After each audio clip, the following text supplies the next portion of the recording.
Mind focus प्रोग्राममध्ये आपण testing केल्यानंतर विद्यार्थ्यांना पुढचं मार्गदर्शन करण्यासाठी पालकांशी डिस्कशन करतो आणि विद्यार्थ्यांच्या मेंदूलहरी या ऑप्टिमम लेवलला नेण्यासाठी जो प्रोग्राम आपण डिझाईन करतो त्याला माइंड फोकस प्रोग्रामचा पुढचा भाग आहे.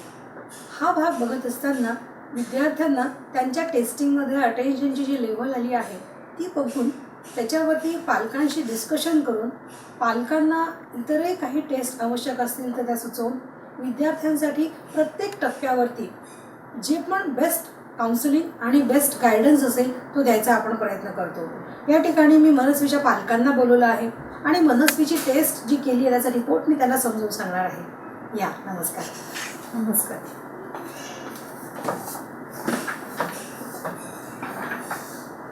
या ठिकाणी तुमच्या मुलीचा रिपोर्ट माझ्याकडे आहे आणि शी इज व्हेरी ब्रिलियंट.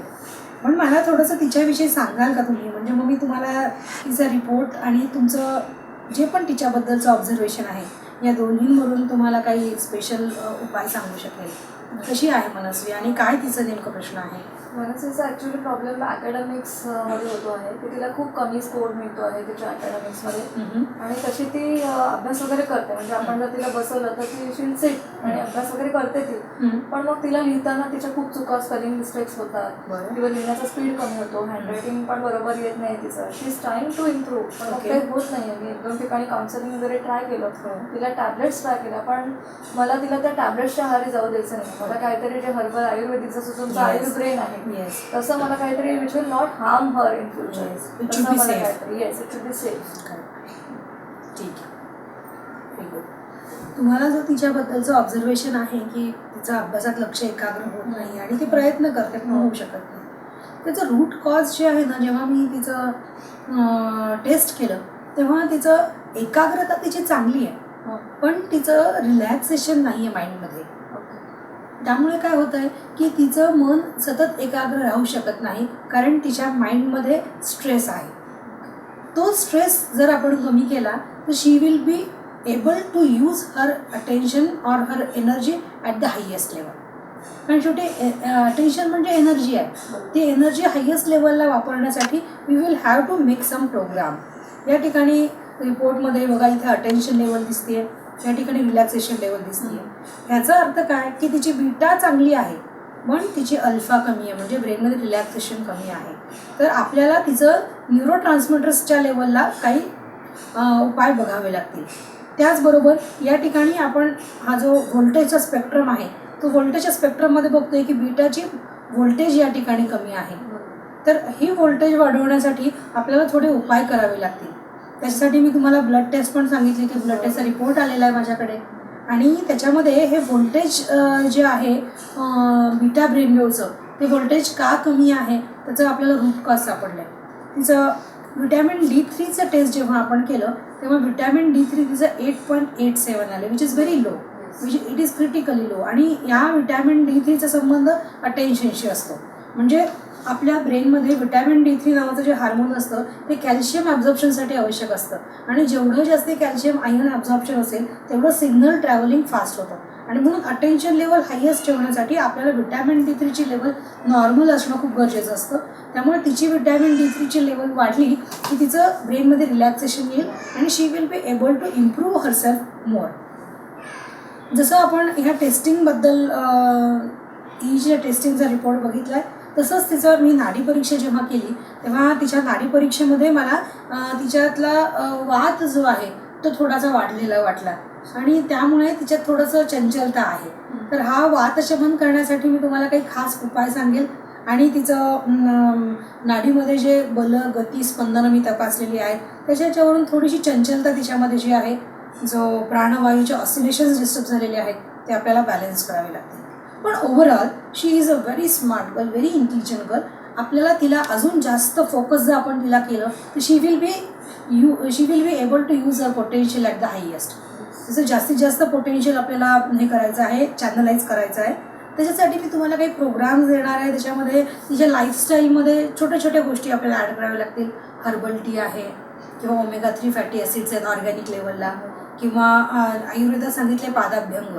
पादाभ्यंग म्हणजे फूट मसाज, म्हणजे फूटचा खालचा भाग जो असतो त्याला साजूक तुपाच्या सहाय्याने मसाज करायचं. त्या फूट मसाजमुळे ब्रेन वेव्स कशा रिलॅक्स होतात, that I will give you. Music therapy मी तुम्हाला देईन. त्यानंतर काही स्पेशल आयुर्वेदात सांगितलेले काही ॲरोमा आहेत की जे अभ्यास करताना ठेवले तर विद्यार्थ्यांचं कॉन्सन्ट्रेशनचं लेवल वाढतं.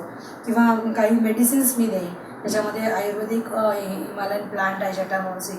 तर आपण काय करूया, तिचं टोटल एक लाईफस्टाईल जी आहे 6 मंथ्समध्ये आपण ते ऑब्झर्व करू, चेंज करू आणि we will try to improve it. त्याच्यामध्ये काही सूचना अशा असतील की टी व्ही तिने कमी बघायचा, व्हिडिओ गेम्स कमी खेळायचे, इंटरनेट सर्फिंग वगैरे कमी करायचं. So most important thing is that की her mind and her waves should be organised. जसं आपण घर आवरतो ना तसं तिच्या मेंदू लहरी आपल्याला नीट सेट करायच्या. त्या जेवढ्या जास्त सेट होतील तेवढं जास्त तिची मेंटल एनर्जी वेस्टिंग कमी होईल आणि she will be able to focus in her studies also or in other activities also. So it is our main aim and our main motto to change her brain wave pattern. आणि मी तुम्हाला तिच्याशी पण कसं बोलायचं, तिचं एकंदरीत दिवसभरातली जीवनशैली कशी ठेवायची, तिचा अभ्यास करताना तिला कुठला वेळ ठेवायचा. कारण आपलं अटेन्शनची लेवल जी असते ना ती रिदमिक असते. म्हणजे सकाळी जास्त अटेन्शन असतं, दुपारी थोडं कमी असतं, संध्याकाळी अजून कमी असतं. मग विद्यार्थ्यांना जो अवघड विषय वाटतो ना तो सकाळी घ्यायचा, जो आवडता असतो तो संध्याकाळी घ्यायचा. असं आपल्याला अटेन्शन मॅनेजमेंट करावं लागेल. We will do that. But I am very sure की Manasvi is having a very good brain ability. We will just have to push something. थोडंसं तिला आपल्याला पुश करावं लागेल, that too scientifically. I think आपण एक 6 मंथ्समध्ये तिच्यामध्ये एक ओव्हरऑल खूप चांगला चेंज तिच्यामध्ये बघू शकू with change in her brain wave pattern.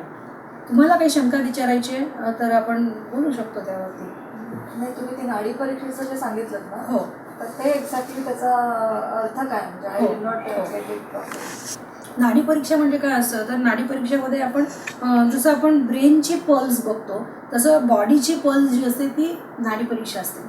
आयुर्वेदामध्ये काय सांगितलं आहे की नाडी परीक्षेमध्ये वात पित्त कफ. जेव्हा मी नाडी परीक्षा करतो तेव्हा ही 3 बोटं जी असतात ती नाडीवरती ठेवतो आणि त्याच्या साह्याने बघतो. तर या 3 बोटांमध्ये पहिलं बोट हे वाताला पाल्पेट करतं, सेकंड बोट जे असतं ते पित्ताला आणि तिसरं कफाला. तर विद्यार्थ्यांची वात पित्त कफाची स्थिती याच्यावरनं कळते आणि त्यातही ब्रेन वेव्ज म्हणजेच प्राणवायू असतो. त्यामुळे वाताची स्थिती म्हणजे प्राणवायूची स्थिती. त्यामुळे तिचा जो रिपोर्ट आलेला आहे प्राणाच्या चंचलतेचा तो रिपोर्ट मी ब्रेन वेव्हशी कन्सल्ट करते.